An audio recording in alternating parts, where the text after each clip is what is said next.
好，来看一下南韩最新的状况哦。现在目前南韩警方要这个调查戒严嘛，那尹锡悦呢，因为发布了戒严令，所以14号遭到弹劾，并且立刻停职。路透社就报道啦，现在尹锡悦跟多位高官正面临刑事调查，罪名可能包含了叛乱啊、滥用职权，还有妨碍人民行使权利。韩联社就提到了，负责调查尹锡悦实施戒严的特别侦查本部呢，11号就发出了传票，要求尹锡悦在今天上午10点来接受传唤调查，但是尹锡悦并未到案哦。那尹锡悦方面向检方释出讯息，表示还在选任律师，所以这次不方便应讯，还可以这样子的哦。那当地时间12月16号，尹锡悦再度拒绝这个传唤通知，调查现在目前受阻。那这个韩国媒体讲说，韩国的宪法法院呢，今天早上要进行这个首次的会议嘛，那至少需要就是9名法官当中至少有7人出席，6人赞成才能够确认弹劾罢免总统。那目前呢，9位法官当中3位这个席位呢是空缺状态，为了避免职能瘫痪，宪法法院已经暂时将这个审理案件规定的出席人数降为6人。那在这个情形之下，只要有1个法官反对呢，这个弹劾案就会被驳回，所以这个驳回几率也是蛮大的哦。那所以目前只要驳回的话，尹锡悦就会立刻恢复总统职务，也就是说，现在双方可能还不是这个最终的这个定案哦，还在较劲当中。那如果宪法法院裁决通过的话，尹锡悦就会立刻被罢免总统职权。韩国需要在90天之内来举行新总统的选举。那尹锡悦老家的居民现在也非常的尴尬哦，从家门荣耀变成耻辱啊！支持者也非常的心碎，说要准备离开韩国了。韩国他们现在呢，这个包含了这个韩东勋哦，他也是宣布他辞掉党魁，他说他不后悔弹劾这个尹锡悦这件事情哦，但是他现在也是等于说党内有最高五位委员呢，集体请辞，现在韩东勋也要请辞党魁了。另外呢，韩德洙也跟拜登热线了16分钟，现在重申美韩联盟不变，美国要赶快稳住局势哦。韩联社主播就讲说，因为韩德洙在通话当中表示呢，就是韩美关系哦，就是毫不动摇，还会继续维持发展，来巩固韩美联防这个态势是非常重要的。但是呢，你看看这个北韩哦，倒是呢隔了好一阵子，现在才来发表这个尹锡悦遭到弹劾的消息。他们讲尹锡悦是内乱头目，这样子来报道他，甚至呢还用这个傀儡韩国14号表决通过了尹锡悦的弹劾案这个事情来作为相关的标题哦。那2016年12月的时候，当时朴槿惠这个弹劾案的时候获得国会通过的时候，北韩的媒体啊是当天就进行报道了，反而这一次尹锡悦被弹劾事情是隔了2天，所以这个动作也是引发了关注。另外呢，韩国现在临时领导人现在面对到的一个艰巨的任务呢，就是一些韩国的分析人士讲，其实呢，韩国在戒严事件中很容易受到调查，意味着反对党可能会尝试看看他们能够把他逼到什么样的程度，因为他们对他有很大的影响力哦。换句话说，他们是特别反对像是这种尹会的亲美啊，还有亲日外交这些政策取向哦。所以这个现在目前看起来，这样的立场可能会使得韩国跟川普打交道的这个状况会变得更加的复杂。那再来看到了这个韩国的企业现在也挺紧张的，韩德洙强调这个外交政策不变，那一方面也是在安抚盟邦，也是在安抚这个韩国本身的一些金融市场哦，因为现在的确有很多这种韩国的股市也好啊，或者是他们的汇市，整个消费市场都是弥漫着恐慌的气氛。那他们也很担心，因为他们如果说现在跟美国的关系这样一打乱的话，接下来中美贸易战的时候，他们可能会成为夹心饼干，他们很难去跟川普政府去面对他们的时候有维持他们一个谈判的地位。因为如果川普一旦要求说要跟着一起围堵中国大陆的时候，他们现在目前自己内政都乱得不得了啊，怎么样还去整理出一个头绪，跟中国大陆或者是跟美国来做这样的一个交手呢？这是让韩国现在他们自己本身像是半导体产业也是非常担忧的一个状况。我们首先来问一下亮哥怎么看？尹锡悦是第3个国会通过弹劾案的总统啊，那前面2个就是不同结果。卢武铉宪法法庭没过，就恢复总统，可是不幸啊，1年之后就跳悬崖自杀，所以另外就是朴槿惠嘛，朴槿惠宪法法庭就立刻通过了，那确实因为宪法法庭本来的员额是9席嘛，可是现在就是只有6个，那依法要2/3才能够算过，所以等一下全票都要过。对，就这6个通通都要投赞成票啊。那为什么大家会忧虑会有变数啊？因为你不要忘了，尹锡悦是什么出身的？法官，他是总检察长，所以法律系他当然有很多门路嘛。所以他只要让1票投反对，这个宪法法庭就没过了啊。那事实上还有另外一条，也是一个变数。就说假设宪法法庭过了，那就要改选嘛。那改选是要在60天内啊。宪法法庭理论上是可以半年哦，那改选是60天啊。所以一般估计大概他也不会给你拖到半年啊。所以估计就是明年4到8月要改选。如果顺利的话啊。问题是李在明有4个选举官司啊，里面有2个是有刑法的。所以李在明如果其中有1个被认为是有罪，他恐怕也不能成为候选人。所以我就看到韩国已经有人在评论了，他说尹锡悦的弹劾不等于李在明的崛起啊。因为这里面有变数。对。可是如果这样，我认为韩国的政治会陷入一定的混乱，连韩东勋都辞党主席，那尹锡悦也没，那国民力量党恐怕就没有强有力的候选人。那共同民主党也是一样啊。李在明如果真的有事了，那到时候谁要选？所以我是觉得，如果韩国的不能够产生一个新的领导者啊，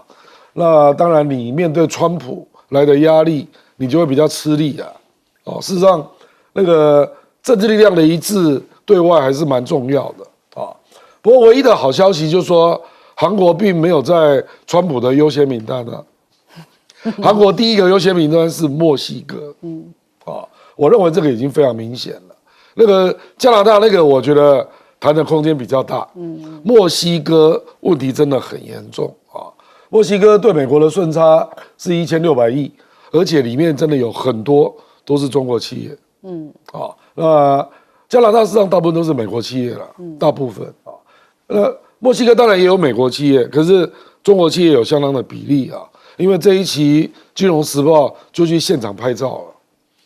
了，拍那个中国在墨西哥的发展的状况我造了好多大的仓库啦、供应链啦，一大堆啊。所以我认为这个锁定的目标是蛮明确的啦。就墨西哥之后，那还有一个地方也排在韩国的前面，台湾。我们对美国的顺差超过韩国啊！那当然中国大陆是第1啦，可是第2名真的就是墨西哥，那第3就是整个的欧盟，可能不是一个国家了啊。那我们台湾事实上排得蛮前面的，我们跟加拿大差不多所以坦白讲都要做准备啦。其实每一个国家都在等1月20号啊，那都在集结众志啦，要面对川普的冲击这样。好，来问一下季老师。其实，我想各国媒体现在看起来都不认为韩国的警报已经解除了，对，都认为韩国的前途还是充满了让人担心的事情对，包括韩国人自己本身，我就看了一下，大概就是说有几个未来的危机会让韩国这场混乱延续甚至加剧。第一个就是宪法法庭推翻了韩国议会的这个决议，那弹劾未过。那尹锡悦又回国，这也是大问题。这个问题这个不像当时的那个卢武铉的案子不一样，因为卢武铉也没宣布戒严对不对？这个他是尹锡悦要宣布戒严，所以这个是一个大乱的一个可能。第2个就是说，那李在明他的4个案子中间有2个是刑事案件其中已经有1个，他第1审已经判刑1年，缓刑2年，对，那还剩下2审。如果说在这个未来的90天，或者这个3个月或4个月那么李在明的案子定谳，他被取消了参选这个总统的资格。因为现在韩国的选办法就是说，你只要缓刑你10年内不能选总统。所以现在就是说李在明的资格被取消，那一定有人出来抗议，那这个政局会混乱。对。第三个，我认为还有一个可能就是什么样，就是尹锡悦他现在已经被这个特别检察已经开始调查了。对，这是国会通过的这个法案，用法案的方式成立特检来调查尹锡悦这些犯罪的行为。尹锡悦持续抗拒，然后呢，他现在已经抗拒2次嘛，那就是说到时候如果说真的惹毛检察机构那这个发拘票逮捕，那这个时候可能会造成这个双方的支持群众可能会比较会有激烈的动作，这个不排除。那第4个呢，我们不要小看那个韩德洙韩德洙现在再怎么样，代理总统也是总统，他如果说自己跳出来选，他现在我认为他就是未来出来选的人，国民力量，他国民力量，因为那个韩东勋已经下台了，现在他又有机会，又有全国性知名度，又有舞台，又有工具的，他要好好表现一下。如果说出现混乱的状况的话，韩德洙又尹锡悦上升，对，他强力警方来取缔，造成街头的这些流血事件，这就事情都可能闹大。所以随便举几个例子韩国可能前途未来几个月都是在怎么样一个很不定的状况，风雨飘摇，随时会出事的状态。好，来请教舰长。这个尹锡悦他自认为他就任总统以来最大的一个成就，就是促成了美日韩的同盟，这在以前几乎都是不可思议的，尤其在反对党认为这是他最大的一个错误。但是这个同盟到今天为止呢，大致上已经结束了。为什么？促成这个同盟的拜登、岸田、尹锡悦通通下台了，而且下台的都不是很愉快的下台的，像拜登也是一个说你身体不好。那这3个人下台，促成这个3个同盟的3个领导者下台，还是次要的。真正的关键在川普上台了。你去注意看川普的个性川普的个性非常反对这种同盟有2个原因他很讨厌这种国际的同盟。为什么？第一个，他认为全世界所有跟美国同盟的都在占美国的便宜，有没有？经济方面要我的什么弹药，要我出兵来保护你。所以他说认为这些人通通在占我们美国的便宜，所以他认为说我们要美国再次伟大的话，就是我再也不让你占便宜了。所以他不喜欢同盟，这是一个他经常脱群。还有第2个就是川普他是一个自认为聪明绝顶的一个领导者，这种人通常都是我叫你干嘛你就去干嘛。我最讨厌跟一堆人坐下来，你协调我，协调我，什么肖兹跟我讲什么什么，马克宏跟我讲什么，他觉得这些人烦死了。我就是要叫你做什么就是做什么，这是川普的个性。所以川普他不喜欢跟一堆人在那里同盟，他也觉得你们都在占他的便宜，这是一个。所以基本上来讲，这个美日韩同盟，即使你说不解散，也视为以后才真的是谁能够再去指望川普来支持这个呢？然后第2个，你说像这次的事件北韩为什么不出来？我觉得北韩金正恩是很聪明的，现在真的是韩国要大乱的时候。我出来，这个外部给你压力，你反而内部去凝结你的这个凝聚力了。所以他现在越少讲话越好。然后我个人认为尹锡悦一定下台。为什么你知道？像刚刚亮哥也讲过，说之前有2个这个遭受到弹劾的嘛，你看看人家犯的什么罪？对了，朴槿惠是一个密友干政，对，闺蜜卢武铉收政治现金，我告诉你，这些都是叫做小恶。对了，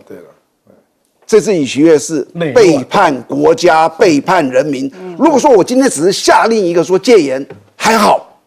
因为我只是下令，是底下在做。他研读过程，你看看一个一个的公布出来，我要求军队去包围国会，我要求军队抓这个抓那个。当这些东西都公布出来的时候，韩国人民是多么的刚烈啊！他如何去忍受这种人？韩国人民多么刚烈，你可以从所有的总统下来，没有一个善终，你可以看得出来，他不会跟他算账的。那这一次你看像这一次，几十万人报纸也有说的是100万人在那里所有聚集，你知道那里温度多少？-0°-6度到+3度，多寒冷的天气，那么多人聚集在那，报纸有的说100万，那我觉得可能是夸大一点，但是几十万是真的有啊。那天不是有一个宣布说啊通过了，现场所有的人那个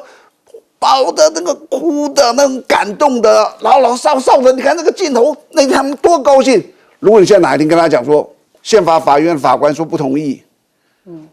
我先告诉你，那个不同意的法官最好不要让人家知道是谁，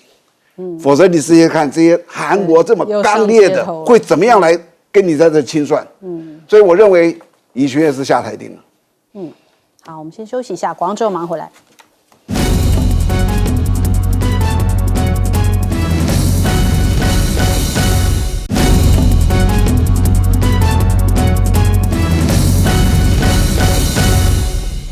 欢迎回来，新闻大白话，来关注一下哦。这个现在目前习近平跟拜登哦，大家关注中美的世纪交手啊，这恐怕也会攸关接下来哦这个2个大国的命运。那现在我们看到这个相关的报道，就讲说，川普可能会用胡萝卜跟大棒随时交换使用哦。但是反观呢，中国大陆这边，习近平他是比较谨慎的哦，他深知呢华府危险的很呢，因为2017年他就领教过了，当时应邀呢去到了美国这个海湖庄园来做客，但是2018年就是隔一年哦，马上川普就对于中国大陆发动了贸易战哦。那现在目前川普的2.0贸易战上路之前，这个中美科技合作协定已经又续签了5年，所以好像一边有打，一边也有交流，让这个现在世界各国都是这样子屏息看待这件事情哦，不知道到底会是怎么样一个发展的态势。那今天自由时报也讲说啊，这个对于中国大陆来说啊，制造霸权要走向末路啦，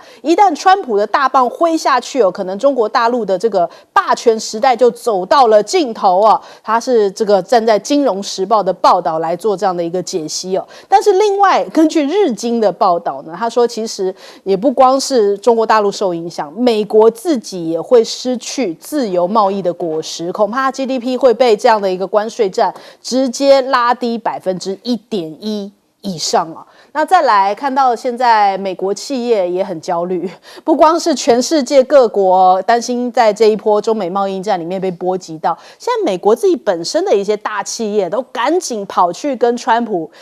以前是仇人的，现在要赶紧和好，然后不然就要赶快献殷勤一下哦。那 ABC 广播公司现在呢，就是支付了5亿元跟川普和解这个诽谤案哦，因为他们讲到这个过去川普的事情，这也算是第一例这个媒体就认账了，就是赔款，然后希望能够换得接下来的风平浪静哦。那库克也赶快去到了海湖庄园哦，他其实呢纽时就爆料出来说，他们已经是在川普当选之后呢，两人就是等于说二度当选以来，两人的首度见面哦。因为上一回川普当选的时候，好像苹果受到的影响比较小。那这一次呢，库克又赶快去跟川普见面了，希望是不是可能在这一波的关税战里面，苹果还是能够幸免于难哦。那除了库克之外，你包含了像是脸书是 Meta 这个 Zuckerberg 就是祖克伯啦，我们的翻译叫祖克伯，或者是那个 Amazon 的 Bezos， 还有 OpenAI 的奥特曼，现在也都赶快去到那边，要么就是捐款的捐款啊，争先恐后的向川普屈膝哦，然后捐巨款给予总统就职基金哦，这些企业巨头都赶紧压住，希望不要成为川普的眼中钉啊，这是他们现在最重要的一件事情。那可是呢，对于川普来讲，他现在心里面的宝是谁啊？就是这个马斯克。马斯克的身价又更加水涨船高，他还把 SpaceX 的总部呢迁到了德州，还说接下来要打造星际基地城哦，就打造一个城市哦，成为一个世界级的居住地。所以他现在身价已经突破了4470亿美元，哇，这现在真的是当红炸子鸡啊！那另外，美国真的是让各国都头痛哦。美国的媒体呢，在这个国家利益这边有一篇，就是川普应该倾向盟友支持，而不是关税哦。它里面讲到，就是面对到欧亚非的一些美国盟友，感觉好像美国是一顿忽悠，声称美国在缺席的情况之下呢，你们这些盟友也应该要继续来对抗中国大陆、俄罗斯跟伊朗所以等于是美国可能不见得会参与，但是你们还是要乖乖的去对抗，这恐怕是接下来一个全球的态势那你看法国很快的最近就跑到了中国大陆这边去，法国的总统外事顾问呢跟王毅见面王毅就提到了这个贸易战只会双输所以包含接下来马克宏也有这个访华的一个计划。那到底这一波的这个电动车会不会法国就不跟了呢？还是会有一些其他的变数呢？现在就是看这个中法之间的关系怎么样来谈他们这个贸易战，怎么样的就是避免双输。那法新社现在也报道了，其实呢，如果想要拓展供应链呢，其实对于法国来说，他们觉得一定是要从中国大陆开始你是别无选择的，因为现在看到供应链还有成本优势都是中国大陆的企业占了这个主导的地位，所以呢，这个你是没有办法绕开中国大陆的，你必须得要跟中国大陆合作，不然你要是想要去用关税制裁的话，自己一定会受伤。我们先来问一下亮哥怎么看？我觉得美国对于一些根本性的协定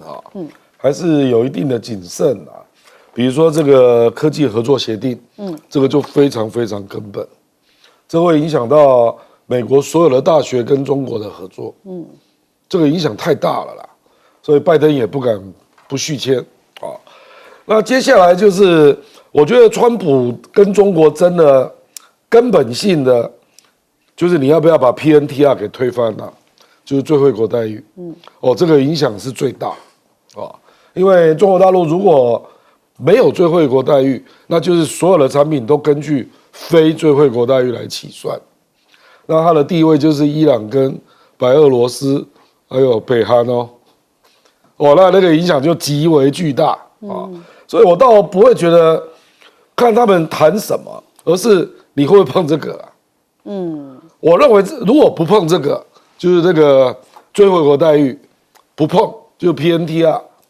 那我认为还好因为上一届川普就是没有碰这种根本的东西嘛，对。所以你看，他2016就开始叫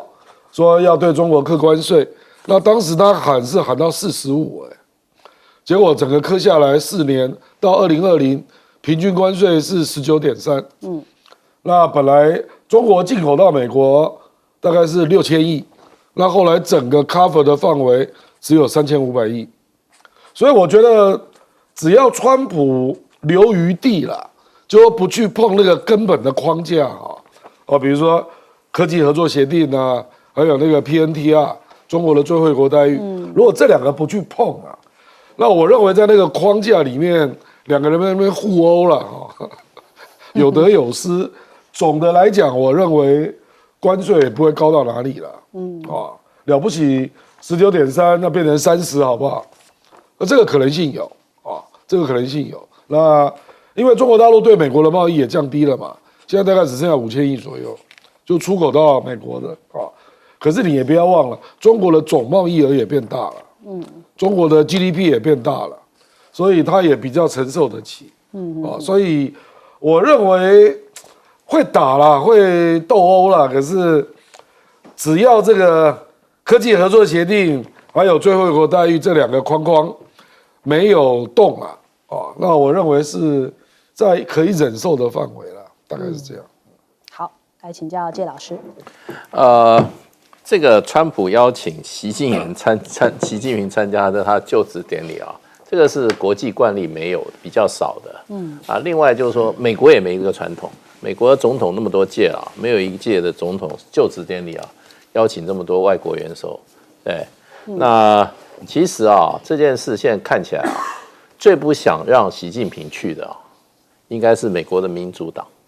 因为现在美国的民主党已经在磨刀霍霍了，就要跟川普准备进行4年的长期斗争了。那他们当然不愿意让这个川普他当选，还有这么多领袖来支持他。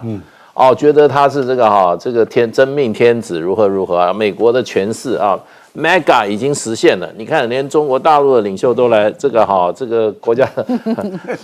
民主党很不愿意见，所以民主党的这些媒体啊，已经在劝阻习近平不要去了。对，你看他怎么讲，他讲得很清楚啊。他们分 CNN 怎么讲，他说啊，如果习近平出席的话，就是川普的一大胜利。那反过来对习近平的政治处境是不利的啊，因为习近平如果去参加川普的政治就职，就表示他对于川普的当选啊，还有川普的一种致敬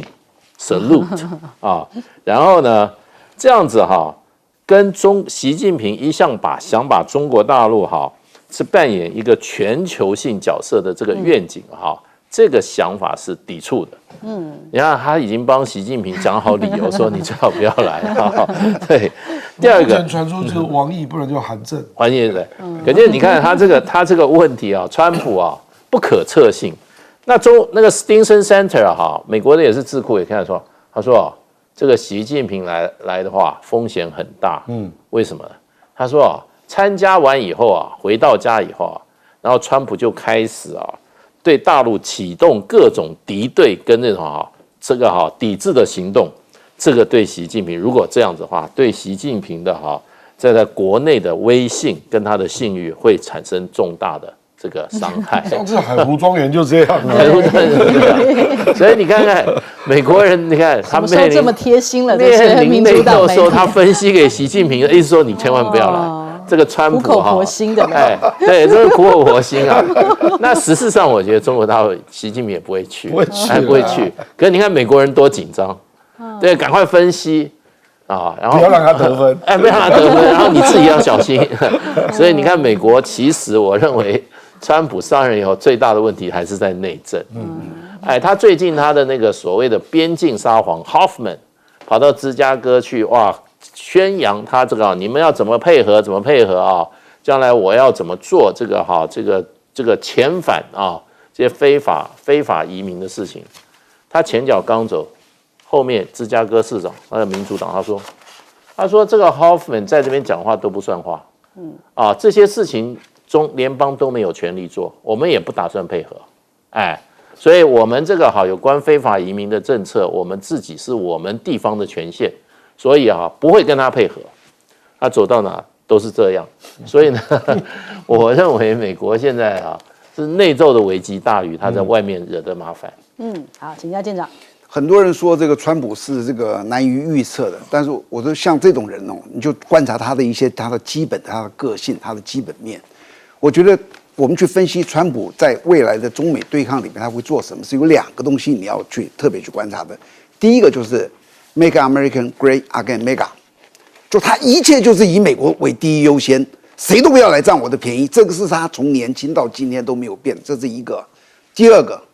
也是他根深蒂固的一个个性，也就决定了他的命运，就是商人的个性。什么叫商人？商人他能够消灭你，他会倾尽全力消灭你，可他发觉他没有办法的时候，他会立刻识时务，跟你采取一个妥协。那从中美的对抗，从这个川普上任到今天，你知道已经8年了，能不能告诉我这8年美国得到了什么，成功了什么东西？看起来是没有啊。我相信川普应该是知道的，所以这一次是拜登又制裁了140项的这个陆器，对不对？第二天，中国大陆直接发布了，第一个就是禁止了钾、锗、锨这种超音以及石墨的这些出口，连转口都不可以这是第一个它的禁。第二个呢，它有4大行业，车、半导体、通讯、互联网，通通不要用美国的晶片，他在呼吁。还有第3个就是辉达开始进行反垄断，那个调查出来会罚得很重的，而且现在看起来他们会赢，就是辉达会涉及这个反垄断。那这个东西你就可以知道，中国大陆现在已经不是8年前的那种这个束手挨打，他现在全都有准备。那这个贸易战其实说穿就是4个东西：第一个高科技，第2个市场，第3制造业，第4供应链。我刚刚说这4个，美国赢哪一个？只赢第1个，高科技。但中国大陆在迅速追啊，所以川普知不知道这场战不能够打？他是一个聪明的商人，他不会执着的这个下去的。所以呢，他最近有多少事情是对中国是好？第一个征税，加墨各增25%，中国大陆10%，这是一个很好的一个善意啊。接着就是 NBC 在专访的时候，我跟习近平很好，我才跟他打了一个这个电话，恭喜我什么什么这个当选。第3个，他跟马克宏、泽伦斯基谈俄乌的时候，他跟他们讲什么？找中国大陆，找习近平帮忙，习近平可以帮忙。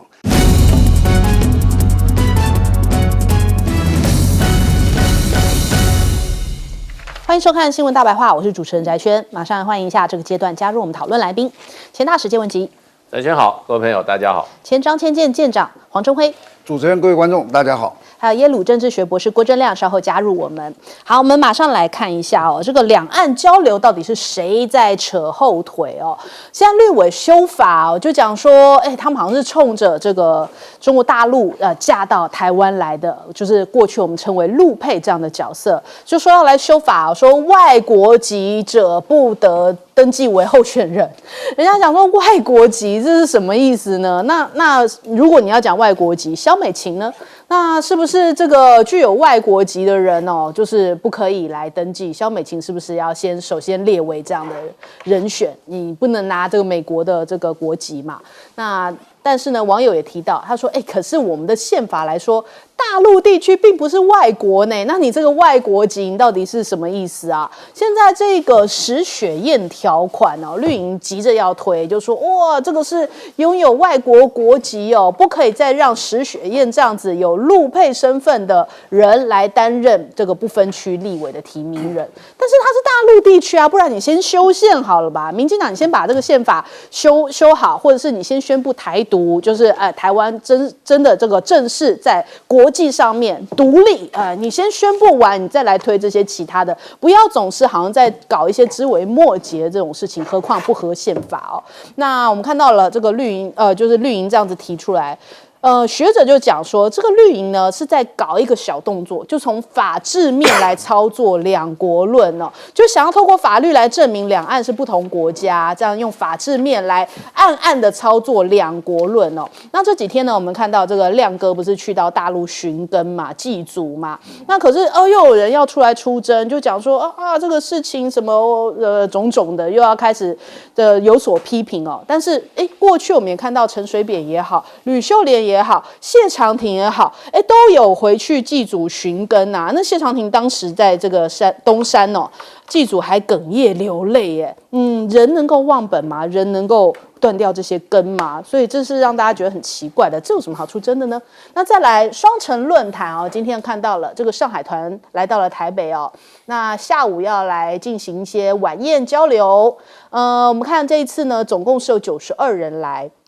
那因为一开始就卡嘛，就说有10个名单不能进来。那台北市警方呢也部署了300名的警力划设陈抗区，反正就是以一个柔性低调为一个原则啦。那独派的人马上就到松山机场外头举牌抗议就说哇，这是统战样板呐，论坛要停办呐，就反正又要做一番抗中保台的操作。那我们看到这个大陆的学者沈毅他提到了，他说其实现在台湾就是一些比较青年塔绿班民进党这样子的一个人士们他们一直在耗尽大陆的善意那最后恐怕就是会换来的，就是当善意被耗尽了，台独的恶意满满的，就会使得结局就会变成可能就是武力相向他说对于台湾就是揍一顿就对了，不用想太多，已经变成了大陆有一些民意已经导向这个方向了。那还有呢，我们看到这个 ET Today 有一个消息大陆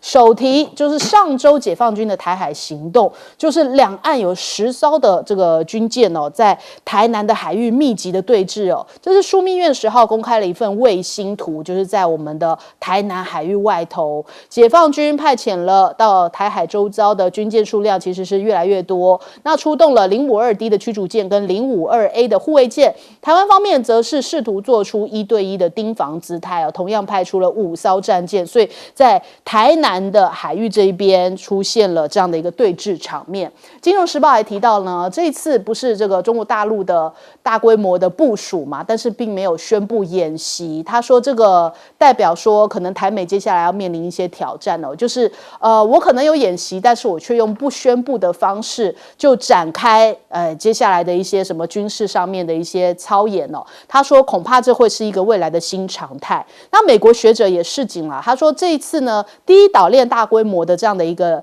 演训呢，可能代表着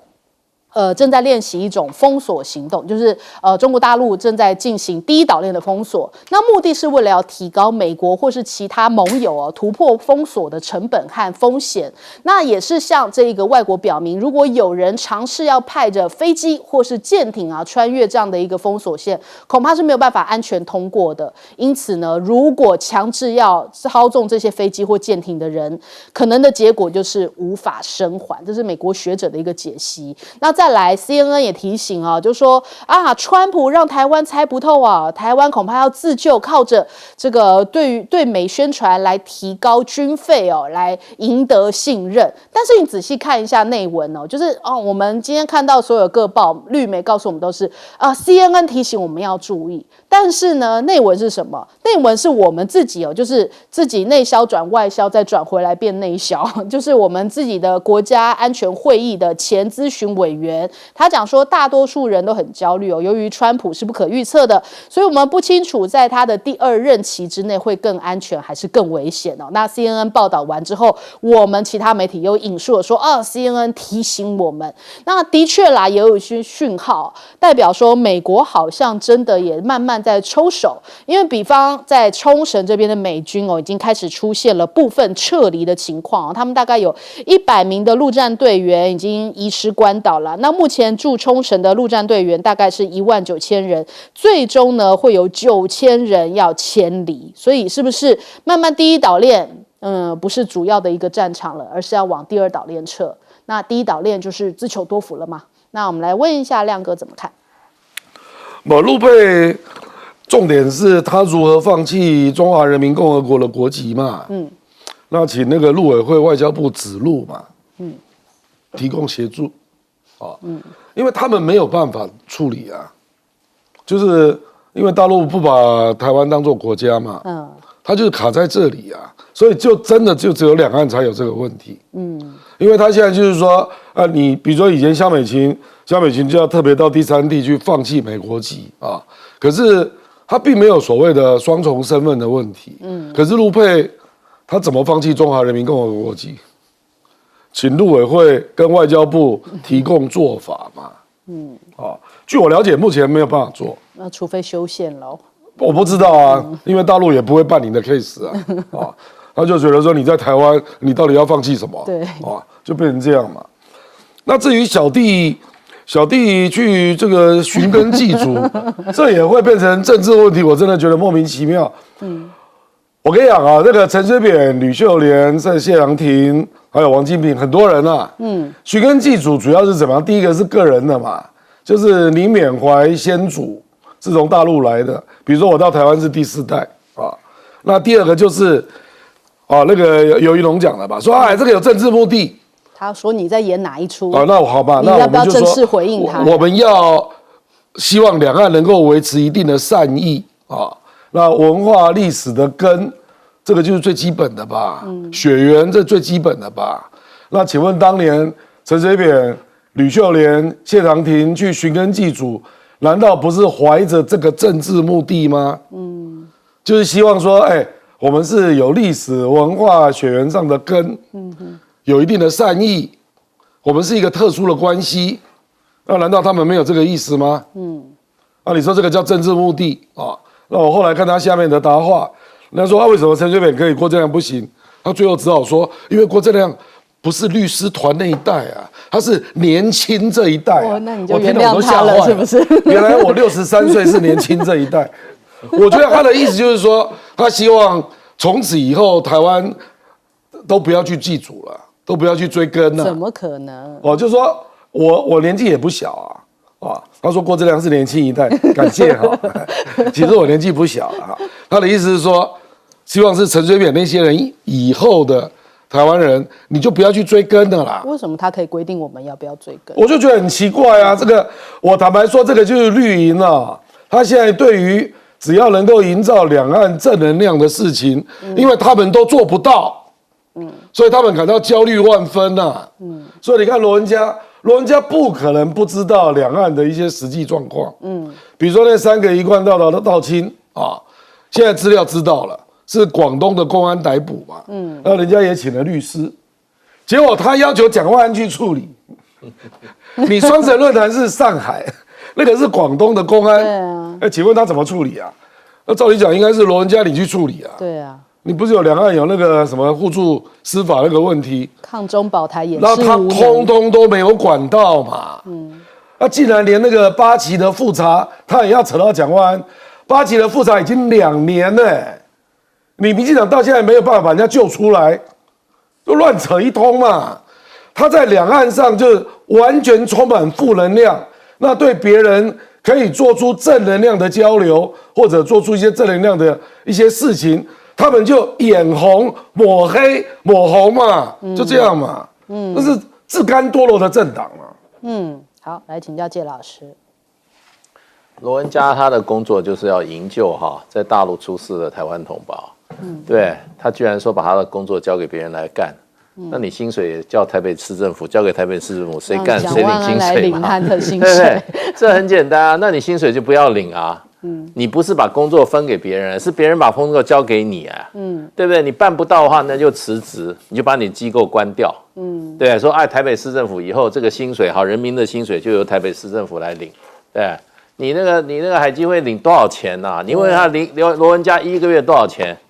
他薪水有多高？这个大言不惭啊，自己办不到的叫别人去办，然后呢还大言不惭。然后呢，大陆同胞说实话，在台湾他的地位他不是外国人啊。对啊，所以这个法律也不急于大陆同胞啊。对，我们现在是两岸人民关系条例，你有种去修两岸人民关系条例。你说大陆同胞基本上就是外国人。对，那你一个国家的法律说参选候选人不能是外国人，这很奇怪，人家是常识啊。你外国人你就没有缴中华民国的这个税，你哪来的参政权？对，外国人本来就不能干涉我们台湾中华民国的这个内政的。像比如说在台湾很多外国人还被这个执政党拿来天天来批评台湾内部的政治。比如说有一个说要帮台湾把石斑鱼弄到日本去卖，他卖几条啊？天天在那边谈台湾的政治。对。这在美国的话，他老早驱逐出境了。可是居然是我们执政党在那边叫他出来讲台湾的政治。他说起来，台湾将来有什么发展，是福是祸，他拿着日本护照他就走人了，他没有权利干涉台湾的政治啊，对不对？可是这民进党就乱搞，那你要搞台独，你就修宪法嘛，你成立你的台湾国以后，这都不是问题，又没有胆量，对不对？不敢去面对，天天搞小动作，把这些是非就在那边混淆，对不对？那就变成说。那你干脆你民进党你有种就学日本人皇民化的搞法。皇民化怎么搞？你知道？那时候在台湾叫台湾人把祖宗牌位通通交出来，一把火通通烧光。你要搞就这样搞啊，对不对？那尤一龙你把你家祖宗牌位烧掉，再来批评别人，对不对？那我不晓得他那个油从哪里来的，这个油也很奇怪啊，这个姓也是中国的姓啊，对不对？所以我觉得就变成就是说这个政治化你要搞台独，你就站在明的搞，这样子这种在阴暗面这个不是什么没有办法开大门走大路都是怎么样，都是成事不足败事有余啦。只能怎么样搞小动作，就有点小动作，大是大非，对不对？大是大非讲清楚嘛。那你说现在两岸最需要什么？公开正常的沟通管道，大部分的年轻人都希望两岸不要再继续这样子对立下去。对，因为年轻人要去当兵你以为每个都跟你那黑熊部队一样，天天喊打喊杀，然后口袋里面又装满了这个别人给他的那些资源，要做官的做官，对不对？做立法委员的做立法委员，天天上那些课，哪来的汽车？那些钱哪里来的？对不对？你们在那边引战。然后呢，还不准别人把两岸的关系带往正常化，这样对得起台湾吗？今天这个10几年的一个两岸的这个已经正常的交往，真的是在这个两岸就越来越走向对立的中真的是一股清流啊！多少人对这个所谓的这个双城论坛寄予厚望让两岸的人民，尤其大陆人民还有台湾人，觉得两岸之间还有这么一个沟通的联系的管道，对不对？可是你看这个民进党用这种态度来这样子，还居然说啊，你去帮我处理这个问题，帮我处理问题，这不诬赖作风吗？对啊，你说这罗文嘉他也是念过书的，你自己的事情叫别人给你解决，那复查的事情也是你要解决的啊。对，都是你的职责，要不然你办不到，你就辞职，不要办，你就不要领人民的薪水。是你今天要服务台湾的海外的乡亲的话，这是你的职责。结果他在趁机甩锅给别人，可耻啊！还好意思在那边大言不惭。所以现在都不知道这个海基会跟陆委会到底在干什么，专门来抗中保台的，废掉算了。我们来问一下舰长。是我首先要讲，刚刚这个所有讲的审议讲的其实是一个警讯。大陆现在可能他们的耐性一直在丧失。审议讲的这个话还算客气的。上次我实际看到这个 YouTube 上面有一个人也是大陆的很有名讲的，他的意思说什么意思呢？他现在为了统一我们有各地方都有台办、国台办、省台办、市台办，还有各县市，如果有台胞多一点的，都还有县市的这些小的这些台办。他总共这些台办机构加起来有好几百个。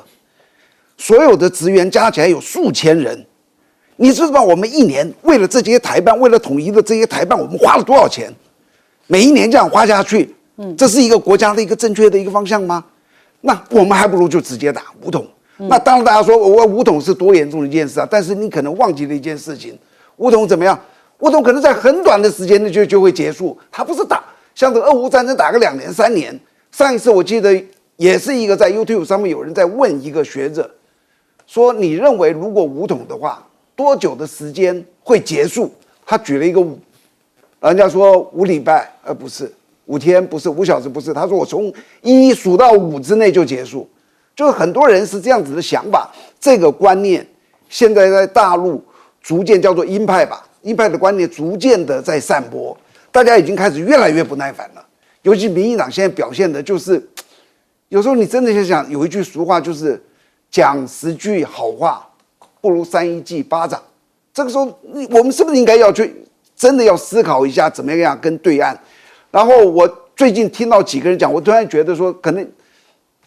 跟我的想法是一样的，就是当我们好多人讨论到下一次的总统大选的时候，吕秀莲说什么？吕秀莲说没有下次总统大选，因为在这4年之内会结束，两岸就会统一。那接着。今天因为我开始看 YouTube， 我会看到谁写，蔡正元也抱持同样的观念。我上次跟一群人吃饭，我也抱持同样的观念。为什么？我们认为会4年之内会结束，因为现在台湾出了一个超级执念的对台独的，就是赖清德。那所幸从上任开始到现在很多的事情之后，他最近稍微好了一些了。我希望他真的不要一直去挑衅对岸。挑衅到最后的结果，因为双方的实力差距太大，所有的经验你到现在你就会知道，我们永远处于被动，何时何地何兵力何操演，台湾一点办法都没有左右，完全决定在北京。既然我们是被动的，我们就只剩下就是打起来，我们只是输的大跟输的小，不可能赢。好，我们先休息一下，广州马上回来。